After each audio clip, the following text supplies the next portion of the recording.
We're ready to start the next session, which is going to be another talk by Sandeep Jaitly. He was missing until just recently, and there's speculation where he was, and I opined that I thought he was buying gold, so. And that may or may not be true, but here he is.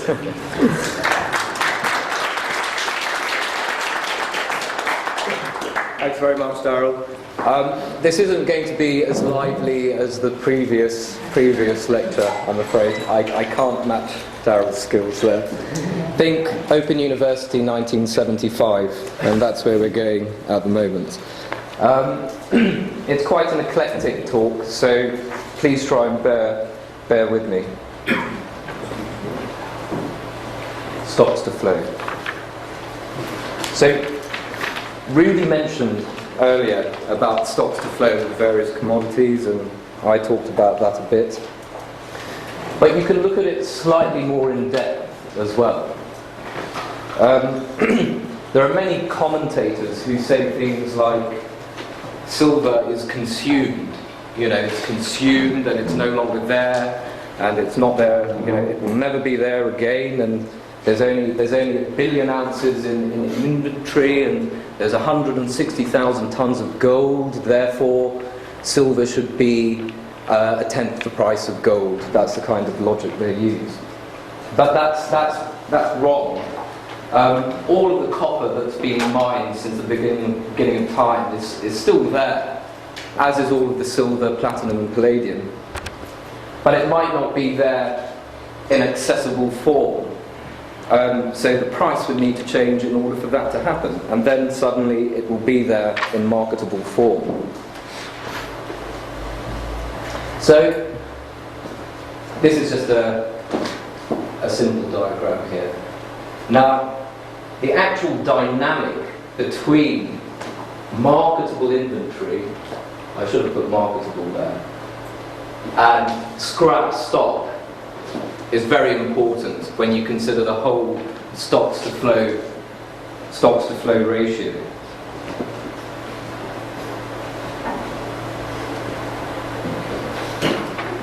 So someone mentioned yesterday about peak gold, and that could mean something, for the gold market. But the gold market is actually quite strange, because there's virtually no difference between scrap stock and marketable inventory for gold, which is completely unlike copper. So when you look at scrap stock, that should really be, not inventory, as a percentage of supply, total supply to the market, you can see that gold and silver consistently have a very, very high proportion of scrap coming to meet total demand. And when you look at something like copper, it's pretty stable and pretty low. So out of all copper supplied, up to 15% of it was from scrap. Whereas for gold, silver, we're talking about 25 to 35%. Now, how can you account for the difference between the two? Well, gold stock is unencumbered. Gold jewellery in the form of 22 karat gold jewellery in India can quite easily be turned into 400 ounce bars with a 2-week lag and a little bit of premium. But there's essentially no difference between stock of gold, scrap stock of gold, and marketable inventory, 400 ounce bars, whatever you want to call it, of gold. And that's unlike copper. There's hardly any cost or lag with converting stock gold to marketable inventory. But what about something like copper? The change in the bid to cause a significant change in this for copper would have to be much, much higher than it would be for gold, because the copper is not available at the current price. The biggest gold mine in the world is actually the Pacific Ocean. It's not on land. and it's gold in microscopic form in the oceans. Now, if I came up with a device that could gather all of these microscopic particles and create 400-ounce bars, that would be good. If I told you it cost me $5,000 per ounce to do it, though, then it would be not so good. But if the market bid came to 5,500, 5,000, whatever, then it would be a profitable enterprise. So there is no such thing as consumption of metals. It's always there. It's just a case of what bid in the market will be required to bring it back. And for everything apart from gold or silver, the change in the bid required would have to be much, much more substantial. There's very little difference between scrap stock precious metals and marketable inventory of precious metals. So this is one of Rudy's old charts. We've got the stocks to flow ratio there. His new chart has silver in there as well, and it's pretty much the same as gold.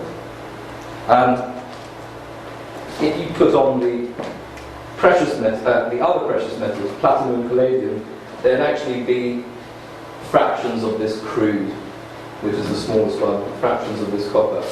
For example, marketable inventory of platinum is about 10 tons, and annual platinum production is about 200 tons. So you can obviously see the big difference there. So this is stocks to flow for commodities. Little side step here.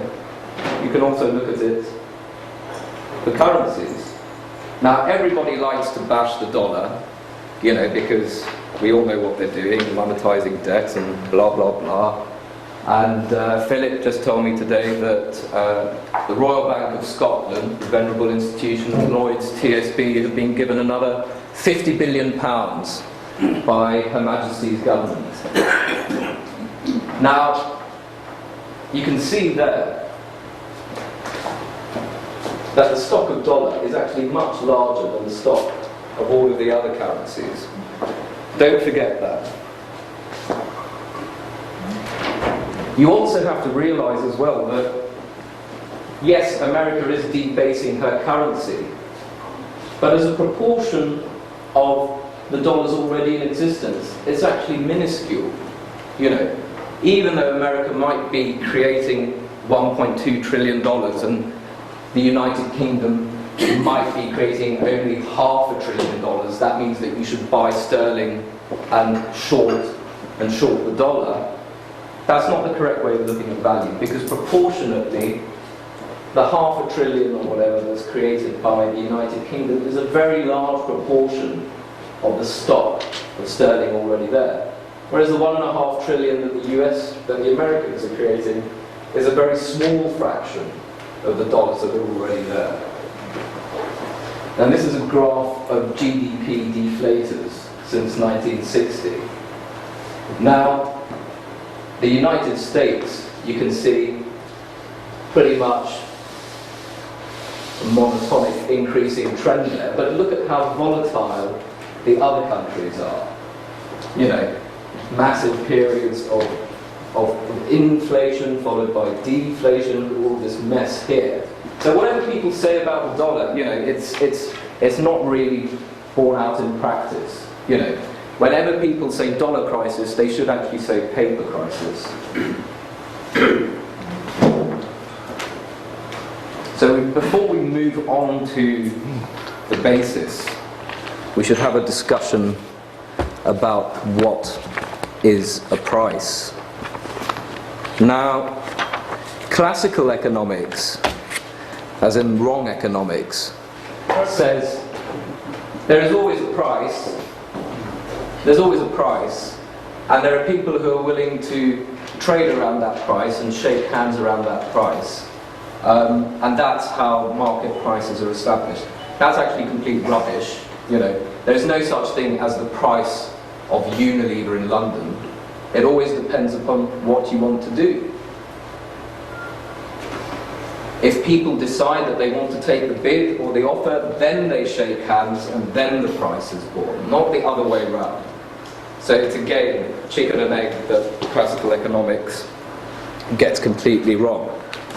Now, the best bids and the best offers get to sit in a lovely building called a marketplace. I'm quite willing to bid for Unilever. Unfortunately, I'm only willing to bid £15. Someone else is willing to bid £18. He's the highest bid, so he's in the marketplace. Right. On to carrying. Now, does everyone know what to carry a commodity means?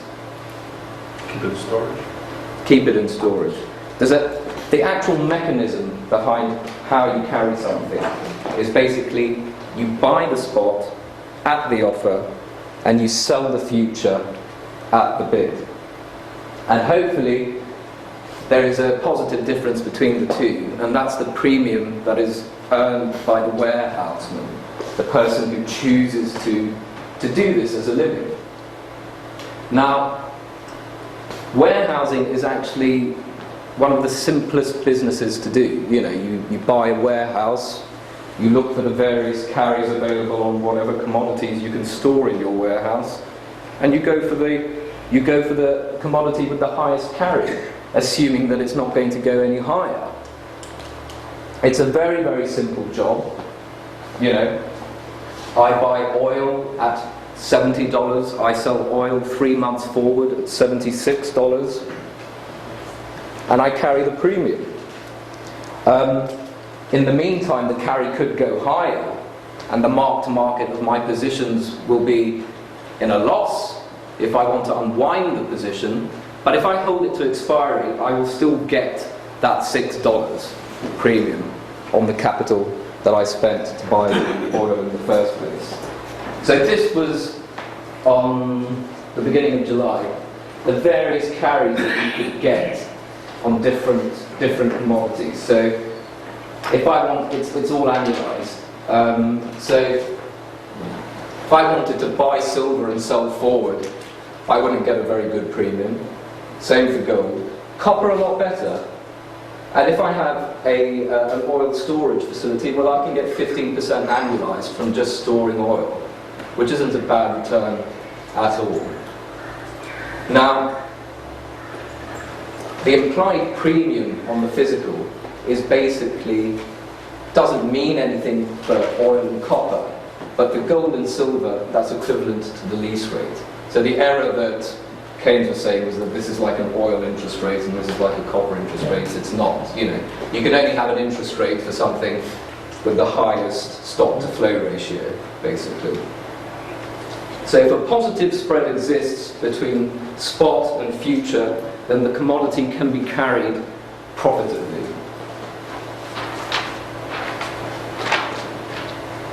So what actually happens when the warehouseman goes into the market?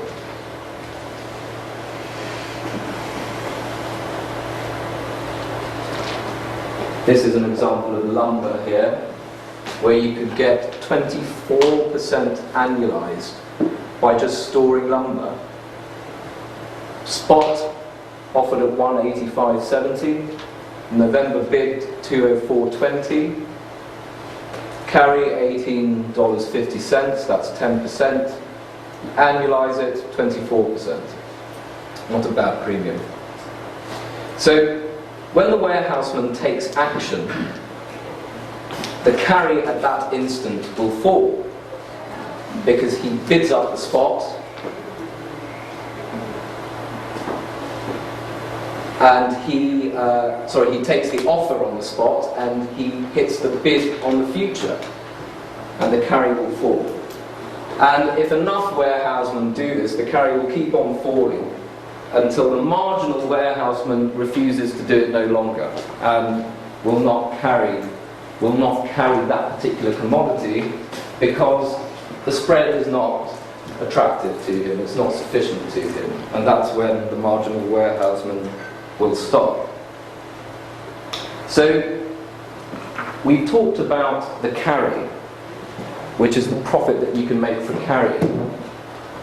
What about the profit that you can make from de-carrying it? Now, by de-carrying, I mean selling at spot and buying forward. Now, normally, if you think about it, if a commodity is in a high contango, there is no profit to be made in that, by definition. You know, you cannot sell spot and buy forward for a profit. If you can, the only person that can actually make an action upon it is someone who has the commodity in the first place, or someone who can borrow the commodity. Otherwise, you can't profit upon it, and it signifies something else. If there's no inventory available to actually take the arbitrage away, then it will not be arbitraged away. So we have to ask ourselves, why would the de-carry profit, why would it be above zero, you know? And that would only be in the case of shortage, or expected shortage, or something else, you know. In the case of gold, it means all of those and a hell of a lot more. Okay.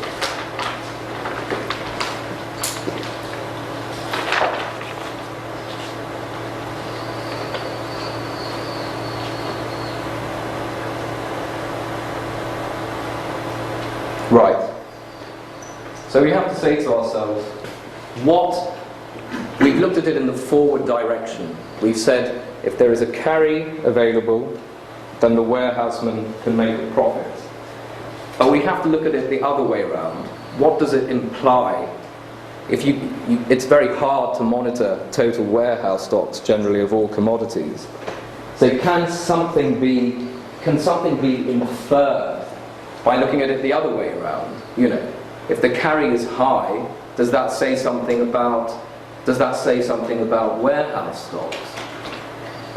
Now, it doesn't really, because a constant carry of, let's say, 5% a constant de-carry, let's say, of -5%, plus 5%, sorry, means that if you sold spot and you bought forward, you could get a 5% profit.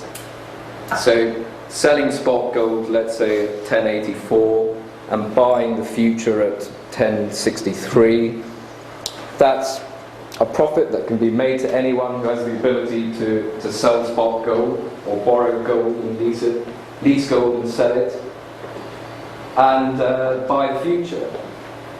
But that doesn't really say anything about the state of the warehouse. All it implies is that warehouses are empty, or they are about to be empty. That's all it says. It does not necessarily mean that there are no warehouse stocks as soon as something goes into a backwardation. This is where we come to the concept of duration, and I turn to the whiteboard quickly.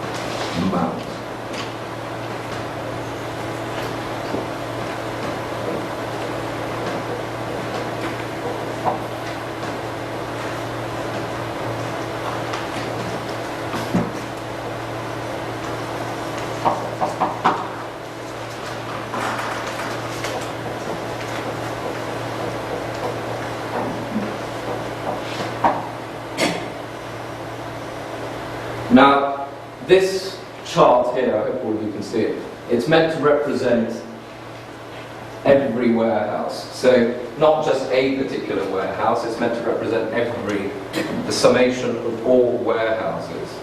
And what we know is that obviously people store the commodity for a certain period of time. So, This chap here is storing it for 1 month, or that's the amount that is being stored for 1 month across all warehouses. That's the amount that's being stored for 2 months across warehouses, and so on.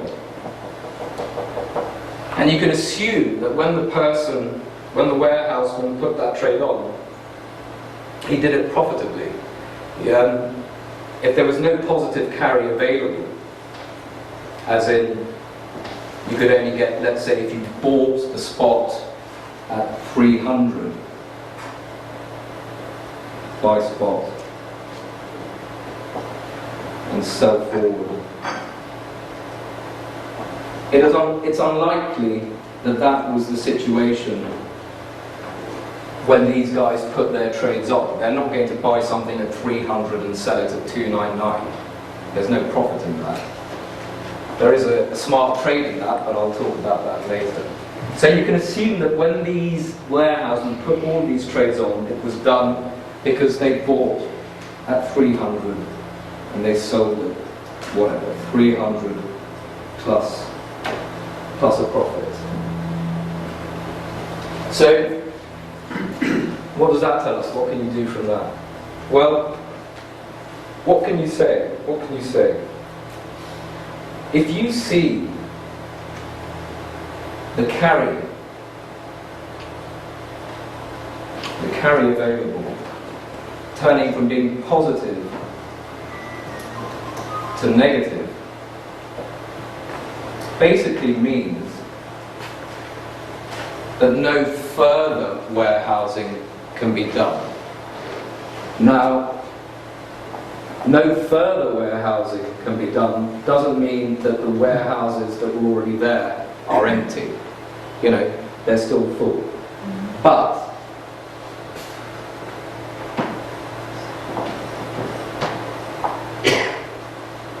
you could map all of these people into one number, as it were, and that's the duration.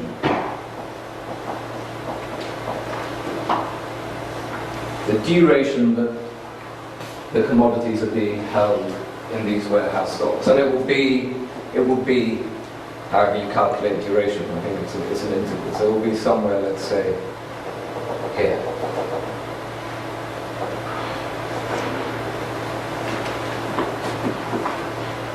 So what you can say is that if the length of time for which the carry is negative is in excess of the duration of the warehouse stocks, then you can basically say that the warehouses are empty. Otherwise, you cannot say that. Is this all clear? If it's not clear, please just tell me and I will make it. Did you just say that? Really? It was clear right up to the last statement. Okay.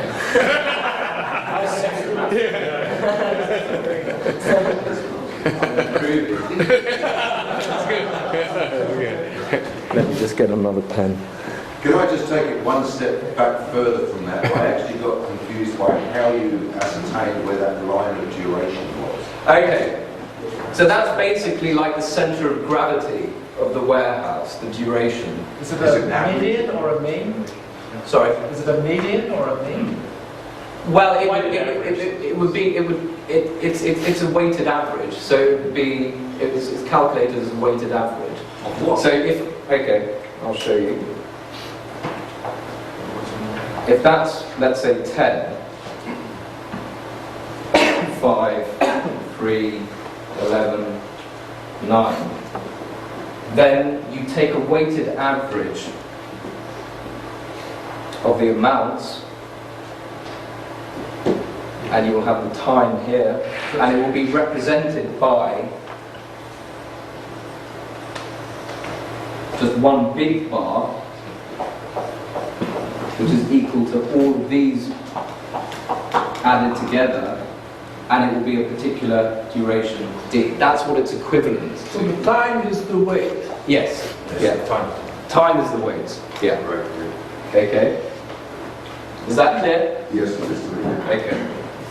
So basically, what I'm saying is that all of the little warehousemen are equivalent to one big warehouseman with a particular time to duration till they end. Now, all that you can say is that if the carry is negative, as soon as the warehouseman always needs a positive carry in order to make a profitable business. He always needs a profitable carry in order to have cash flow. Now, he's sitting there and he's seeing positive carry and he's thinking, good, by the time this stuff comes off, I'll be able to reload it and I will be able to buy at spot and sell futures at a premium and still make a margin. I'm still able to feed my children and wife. As soon as he sees the carry go negative, he realizes that as soon as it comes to the end of his duration, he won't be able to carry the commodity profitably. And so he'll sell it. Now, the actual observation of each of these people is damn hard. I can't get the summation of all gold warehouses, as it were, and you need to know the intention of the people that are warehousing them, as in the split of the time. And obviously that kind of data is impossible to get hold of unless you're sort of the chief executive of the exchange or something. But what you can say is that if the carry has exceeded in time the duration, whatever that is, of the warehouse stocks, it's not a calculable quantity unless you are that chief executive. Then, if the length of the time period of the carry being negative exceeds that duration, then for sure the warehouse stocks will be empty. Okay? Is that clear? Now, there's a difference between the carry going from positive to negative and the D carry.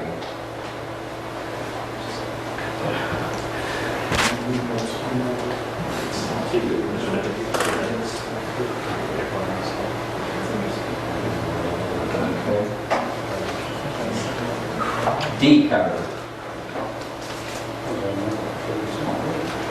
Now, just because the carry available has turned negative, it doesn't necessarily mean that I can now sell my spot and buy futures for a profit.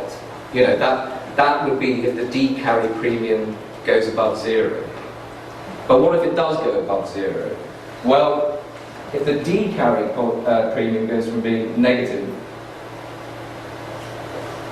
to positive, which is not equivalent to the carry going from positive to negative, because there are four prices, the bid and the offerable with the... Okay. Then you can basically say that the warehouse will empty a lot more quickly than the duration, because the warehouseman could actually liquidate the position for a much larger profit than he could have otherwise. So what I'm trying to show here is that it's impossible to look at this. This is an unobservable part of the market. But the carry and the D carry are perfectly observable. You can monitor those quite easily for any commodity. So what can we say at the moment with regards to the gold and the silver market?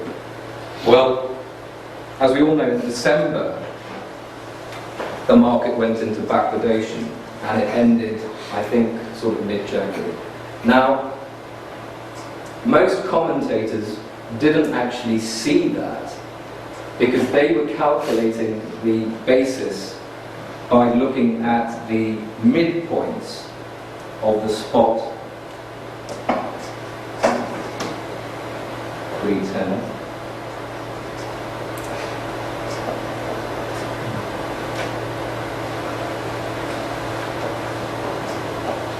They're looking at the midpoints of the spot and the future and taking the difference. That is not an actionable trade. if the spread of the spot and the future started to widen equally, they would see no change in the basis. Whereas anyone who's calculating it in the correct way, by referencing the bid and the ask of the correct contracts, would see that something pretty major is happening, you know. I'm not going to mention his name, but I think we all know who he is. Sandeep, is everyone got that? I just think maybe No. No. Okay.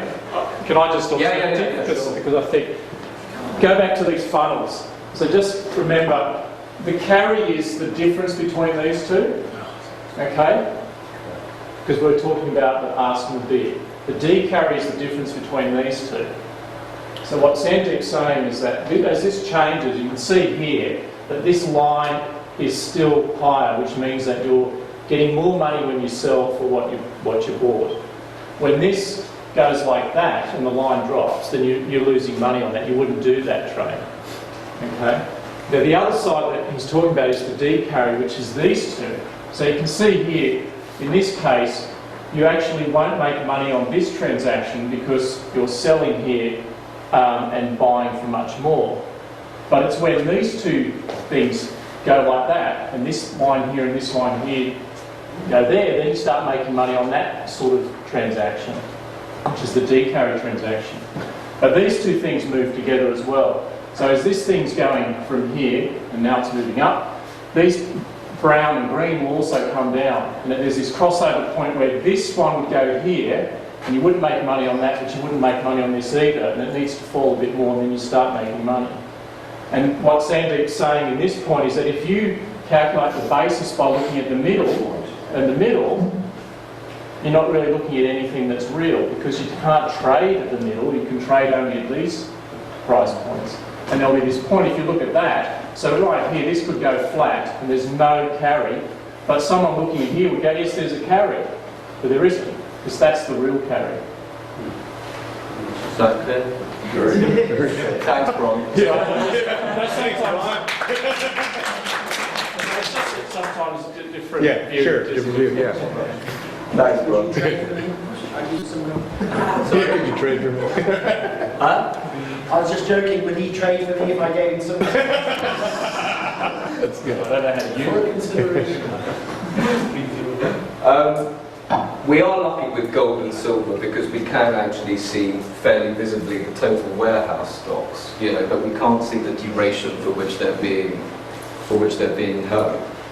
So, what happened last December was that the D carry premium went positive for gold, and if you annualized it, at its maximum it was about 2.5%, which meant that if you sold spot and bought a December contract, on an annualized basis you could get 2.5% on the D carry spread. Obviously, if the D carry spread is positive, it implies that the carry spread is negative. That's just simple maths. Now, it's not the fact that you could get a profit from doing that. It was the fact that it shouldn't have happened at all. And there are many reasons. Sorry, there's only one reason why it shouldn't have happened with gold, and that's because it's got the largest stocks to flow ratio out of any commodity.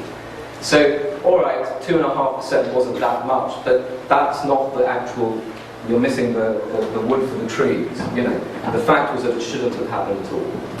So we had that, okay, and it lasted for a while. It lasted until mid-January when the price spiked up and the backwardation, the profit available in the D carry spread went away and it became negative again. Now, if you wanted to carry gold at that juncture, you couldn't do it profitably either, but that's neither here nor there. The point is that the D carry premium, this psychotic value here, was no longer positive. It was back to being negative, as it should be for something like gold. So we knew that it was about, what, 6 weeks from the beginning of the backwardation observations to the end of it. And yes, and basically gold warehouses did not empty, you know, silver warehouses did not empty. Okay, so all you can conclude is that the duration of gold that is being warehoused and silver that is being warehoused is well in excess of 6 weeks, you know, well in excess of 6 weeks. Now, if any individual would think, well, I bloody well hope so, you know, but the point is though, the more observations and the more times that we see the D carry turning positive and for longer, and the more we see warehouse stocks changing as a consequence, you're getting closer to the actual duration that the gold is being held for. But you can only observe that when you have consistently longer and more strong D carry premiums. Now, yeah, go ahead. I was going to say, not necessarily if the actual amount in storage declines over time. You could have later in time a period of negative or profitable D carry that in the past was not long enough to signal that there was no more gold, but that ends up being long enough in the future. Yeah, well, you have to observe the actual warehouse stocks as it's happening in real time, basically. That's you know, you can see the D carry being positive for however long by your calculations. You have to then go back to the warehouse stocks to see. Do you see what I mean? Yeah.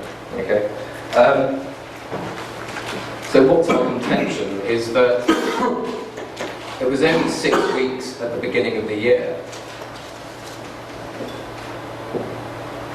And as we go forward, the D carry premium is likely to return again and be longer and be longer and longer and longer.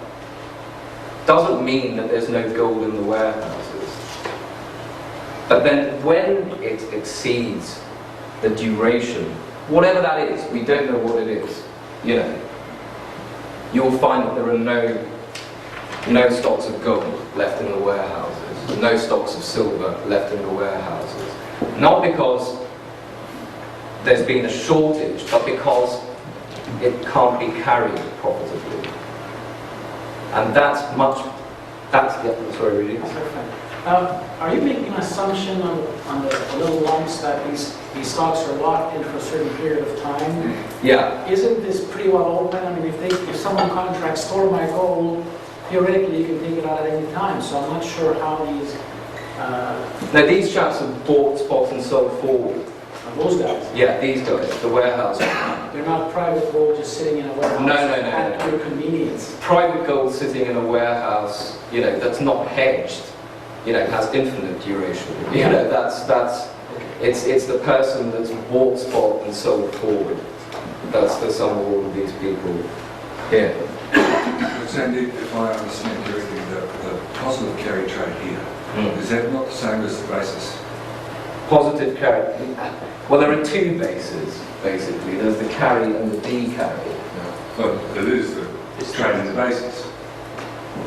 What do you mean trade? Well, Well, it depends what you want to do. If you want to carry it, then the basis that you look at is the carry premium. Now, But it is the basis, that's what he's saying.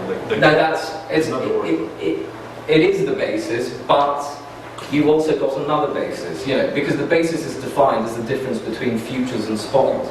But there are two futures prices and two spot prices. You see what I mean? Yes, I do. So there's no such thing as a basis. You know, it depends upon what you want to do. There are two bases. Yes. Okay, so let's create a name for the second one.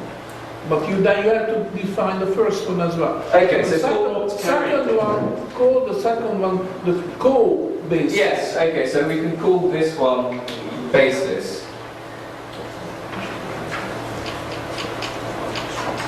And this co-basis. In all of my works, I just refer to it as carry and D carry. But yes, you can consider basis as being the carry available. Okay?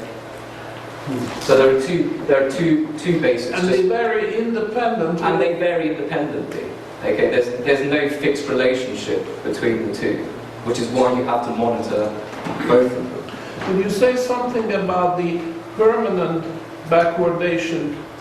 What configuration of the bases and the co-bases would bring it about? Okay, let me just rub some of this.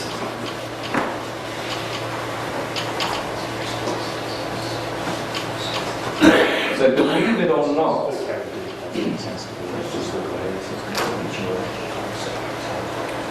at the moment,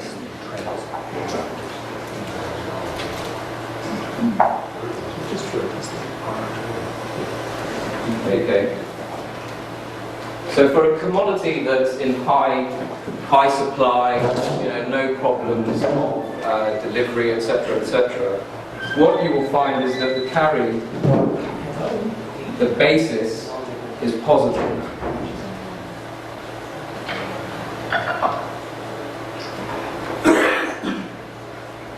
And the D carry, the co-basis, as we've now christened it, is negative. So this would be, for example, the oil market at the moment, where you can get 15% annualized from carry. So what happens as you approach a backwardation?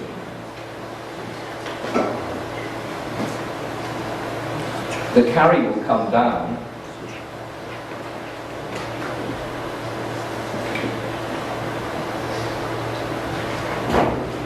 And this will start coming up. And eventually, in permanent backwardation, you will find this situation.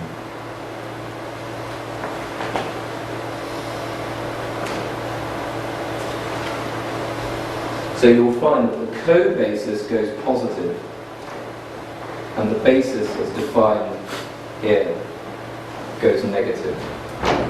This has never happened so far. It did in December. In December. How long did it last? 6 weeks. 6 weeks. So then it's not permanent. It wasn't permanent. Okay. So what happened after that was we reverted to this situation.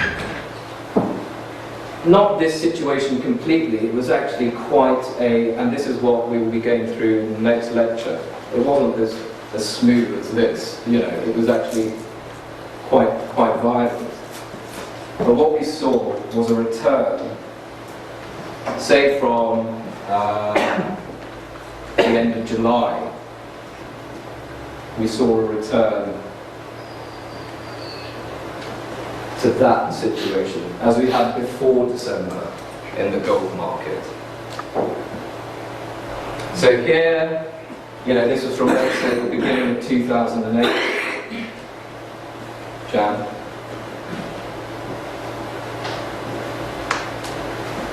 No, sorry, that was, this was March, July, sorry, 2008. So from July 2009, we saw a reversion back to a normal state of carry, where you can carry gold, albeit only for 20.2% annualized or something like that.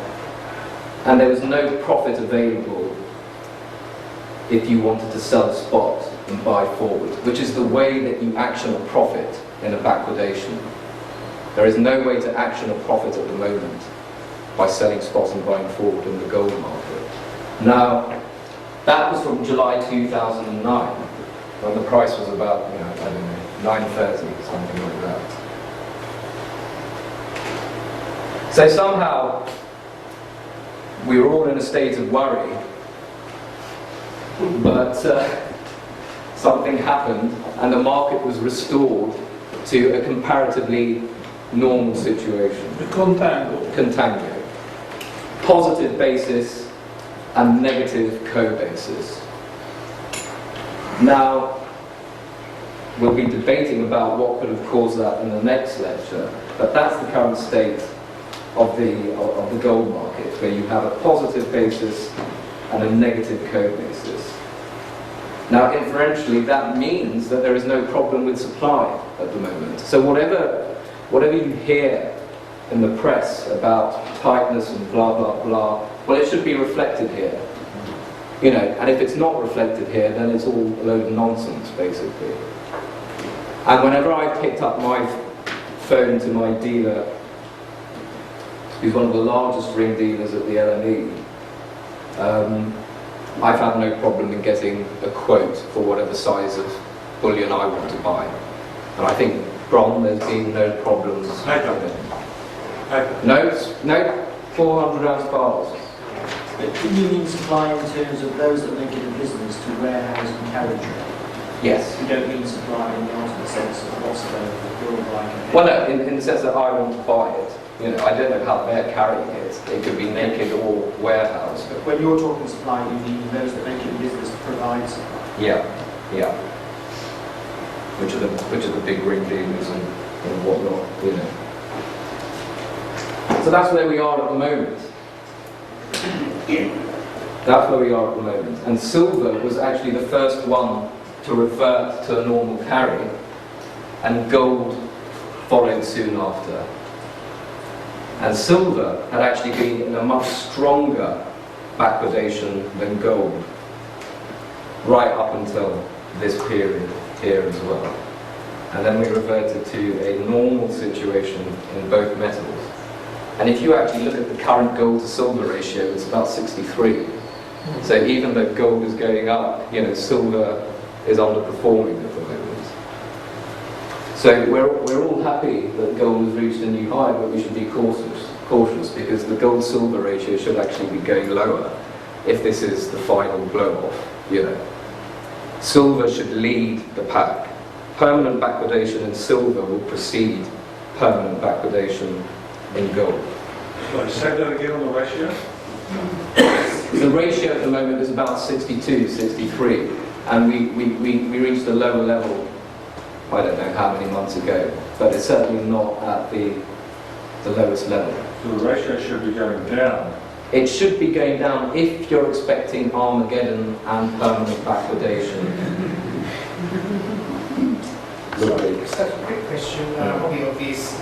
You said that if the carry is negative, in terms of the warehouse, if the carry is negative for, for longer than the duration, in terms of the weighted average times the weight, then the warehouse is empty. Is the opposite case mean that the warehouse is full? If the not carry necessarily, is positive, but it less can be. than the duration, does that mean the warehouse is full? If the carry is positive, you know, it should induce warehouse stocks to come. Now, whether it actually does or not, you know, I can't tell, you know, but the warehouseman is not in the business of speculating on the price. So if he sees a carry rising, he should be taking it on. Which is again where we come back to the point, it's not the absolute level of the basis that matters, especially. Because what can we conclude if the basis kept on rising? Would the spot not follow? I'm not talking about prices, this is all basis, okay? And that happened. Well, if the rate of change of the basis is increasing, it basically means that the warehouseman who put on a trade here tomorrow would be at a loss if he tried to unwind the trade, because the next warehouseman can come in and store it more profitably. Now, if each subsequent warehouseman can store the thing more profitably, it basically means that, you know, there is absolutely no problem with supply at the moment, okay, and you should be worried, you know, if you're long the market in anticipation of a shortage. We're not in this situation yet in the gold market. We were for a while, but it's sort of leveled off. We actually did something like this. So that's where the differential quotient comes. That's where the differential quotient comes in. What about the coal bases? The same applies Same there. thing. Same, except in reverse. Is that clear? Are they mirror image of each other? No, they don't need to be. They don't need to They be. don't One need of to these be. goes and the other Yeah. one doesn't. Okay. Yeah, they don't need to be. But Sandeep, why is it that silver backwardation will always precede gold backwardation? Is that because you operating off the ratio for that? No, it's just because one would expect it to happen in silver before it happened in gold. You know, because, all right, you know, stocks to flow is a lot less for silver than it is for A lot gold. less. Not a lot less. I mean, you know, 80 versus 60 or something Okay. like that. Significant enough to make that. Significant enough to make a difference. Yeah. You know, yeah. But still well above any other commodity. Sure. And can I just say, silver is significantly more costly to store than gold as well. You need to factor that in. You know, Yeah. big and bulky. And I've got to tell you, you know, the sort of, if you look at actually the value density of gold, you imagine that you've got this room, you want to fill it. If you're a warehouseman, Yeah.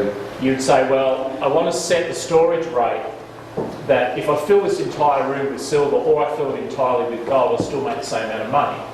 And if you do that calculation, I haven't done the exact numbers, but it would mean that a storage rate of 1% for gold could be something like 10 or 15% for silver. Yet they aren't, are they? You know, even us, the Perth Mint does it at 1.5 for gold and 2.5 for silver. Yeah. You know, so, but the reality is that if you're serious about it as a warehouseman, you know, silver is significantly more expensive to carry, so Yeah. it would be a completely different game. Get rid of it first. Yeah. Basically, you know, that's the bottom line. I just want to reiterate that point about the rising basis because it's actually akin to the professor's comment about falling interest rates being falling, not low, falling interest rates being bad for entrepreneurial activity. Because someone who conducted an enterprise at a particular interest rate will be priced out by a competitor who can do exactly the same thing when the interest rate is lower. So if you have continually falling interest rates, as opposed to being good for business, it's actually bad for business. You know, because no one can actually fix basically because you're always outpriced by someone else. You know, someone else can do your business for a much lower cost, as it were. So this is a rising basis, a basis with a differential quotient that is rising, is equivalent to that. You know, the warehouseman here, yes for sure, I will buy spot and sell forward for 1%. But next day, if I could have done exactly the same thing and made 2%, you know, it means that supply is coming very, very quickly to the market, and warehouse space is running out. So it's meant to. Is that clear? Is that clear? It's the quotient. It's the differential quotient of the basis that matters. So at the moment in the gold market, there isn't actually much movement.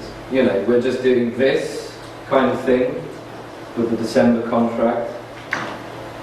The most important thing, in my view, is the co-basis, you know, and this is doing nothing. You know, it's staying more or less where it is. And the carry is falling slightly, which is completely different to the way it was back here, when we had the basis rising sharply, falling sharply, and the D-carry premium going up at the same time. And The what- price what was did it- escalating. Sorry. Over what period did it fall sharply? The basis, it was from the beginning of December to sort of mid-January. And where can one observe this happening? You need to have a feed directly to an exchange. I mean, I have Reuters and Bloomberg terminals and access directly to the COMEX market. But you basically need to have, you need to be able to see the spot price for bid and the offer in real time in conjunction with the future bid and offer, the nearest future bid and offer. And you see what's available. I can tell you how to calculate it later, but you see what you can do, not what you could have done, which is another mistake that basis commentators make. I don't care what I could have done. I want to know what I can do now, basically. So basically, people like us have to rely on people like you writing on the internet and Yes. advising us. Or you can get a Bloomberg terminal. Yeah. They're only £20,000 a month. A year. Sure, the cheaper way here. There's a much cheaper way. Just open up a futures, the gold futures trading account. It costs you about $50 to open it up. You have to encourage the broker sometimes by putting a few $1,000s in there. But they'll give you a platform on your computer, a bit of software, that gives you all these numbers. You would have to find a way of getting that onto a spreadsheet though, and I don't know how to do that because unless you're very quick at calculating when you see numbers, you know. I have a spreadsheet that calculates about 2,000 tick, takes the median of 2,000 tick observations at around the PN fix in London, which is where the most action is going through. Is the gold warehousing basically the banks? Could be, it doesn't need to be. I was just wondering what proportion of people buy, store it, or people who've got just gold on deposit or big bullion banks and things. Yeah. I don't know the split between private versus banks. It's not really relevant. I mean, you could set up a warehouse yourself and, you know, buy spot gold and sell futures, you know. You don't need to be, you know, especially versed in financial markets to do it. It's the most simple form of arbitrage, you know. But whether they're the banks or private individuals, I would say that it probably is the banks. You know, they would be long spot gold, short futures against it.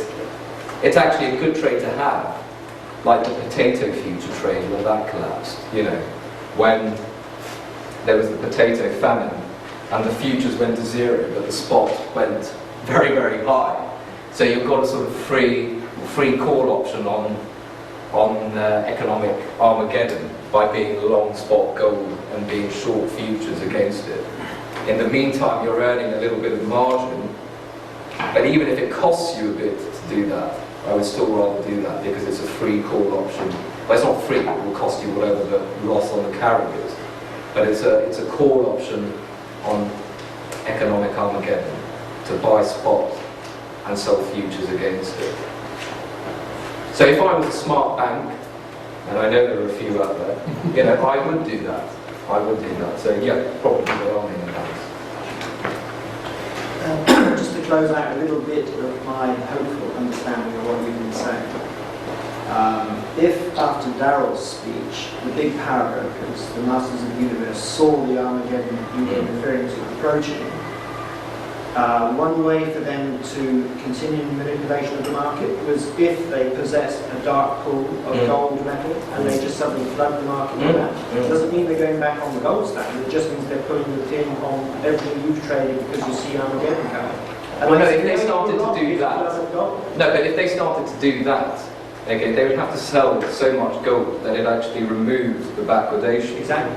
You know, and if that was happening, I'm pretty sure the price would still be falling. You know, Yeah, if they supply and did. demand. If there's a huge dark pool of gold suddenly arriving, price goes down to... and funnily enough, I do think there is a huge dark pool of gold Well, I somewhere. suspect so. You know. Because otherwise you have to think there's a way of beating these guys, and we all know we'll never beat them.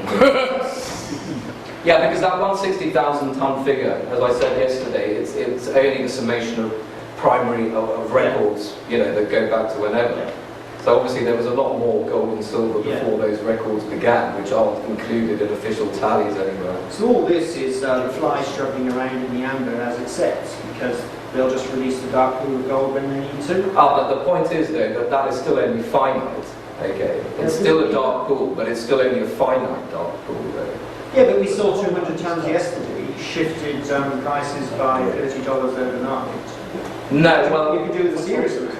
Well, if you think about how that transaction would have been done, first of all, the IMF repository is in India, so it would have gone from one end of the vault to the other end of the vault. It was decided back in October. And it was decided back in October, you know. There was no actual impact on the market, if you think about it, you know. No, but the sentiment has driven... Oh yeah, the sentiment, yeah. I mean, speculative sentiment, good, go for it. Well, the way to pull the pin on that is to flood the market. Well, yes, yeah.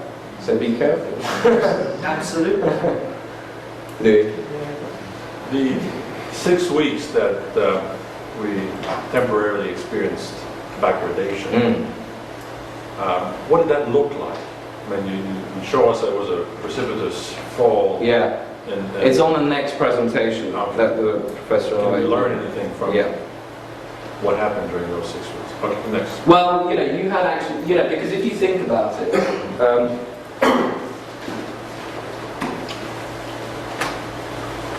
you know, there are different ways in which you can cross each other, you know, and you have to think about the permutations about how the basis and the co-basis can cross each other, you know.